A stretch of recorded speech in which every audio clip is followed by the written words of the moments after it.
நடிகர் சங்கத்தின் கடனை அடைக்கவோ அல்லது நடிகர் சங்கத்துக்கு என கட்டிடம் கட்டவோ நடிகர்கள் தான் பணம் போட வேண்டுமே தவிர மக்களிடம் வசூல் செய்வது தவறான கொள்கை என்று அஜித் தரப்பில் இருந்து கூறப்பட்டு வருகின்றதாம். ஏற்கனவே விஜயகாந்த் நடிகர் சங்க தலைவராக இருந்த போது சிங்கப்பூரில் நடைபெற்ற நட்சத்திர கலை விழாவில் விஜயகாந்தை நேரில் சென்று அழைத்தும் அஜித் வரவில்லை. அப்போது விஜயகாந்திடம் அஜித் நாடு விட்டு நாடு சென்று கஷ்டப்பட்டு சம்பாதித்துள்ள சிங்கப்பூர் மக்களிடம் சென்று ஏன் நடிகர் சங்கத்தின் கடனை அடைக்க வசூல் செய்ய வேண்டும்? இந்தாங்க 10 லட்சத்துக்கான செக். இதே போல ஒவ்வொரு நடிகர்களையும் அவரவர் சக்திக்கேற்ப பணத்தை வசூல் செய்தாலே போதும், கடனை அடைத்து விடலாம் என்று கூறி 10 லட்சத்துக்கான செக்கை கொடுத்தாராம். ஆனால் விஜயகாந்த் அந்த செக்கை பயன்படுத்தவும் இல்லை, அஜித்தின் பேச்சை கேட்கவும் இல்லை. சிங்கப்பூரில் ரஜினிகாந்த், கமலஹாசன் உள்பட பலர் பங்கேற்ற நட்சத்திர கலை விழா நடந்தது. இதே காரணத்திற்காகத்தான் தற்போது நடைபெறவுள்ள நட்சத்திர கிரிக்கெட்டுக்கும் அஜித் வர மறுக்கின்றாராம்.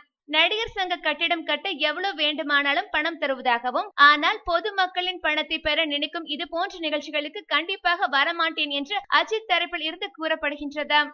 மேலும் சினிமா செய்திகளை உடனுக்குடன் தெரிந்து கொள்ள கீழே உள்ள சப்ஸ்கிரைப் பட்டனை அழுத்தவும்.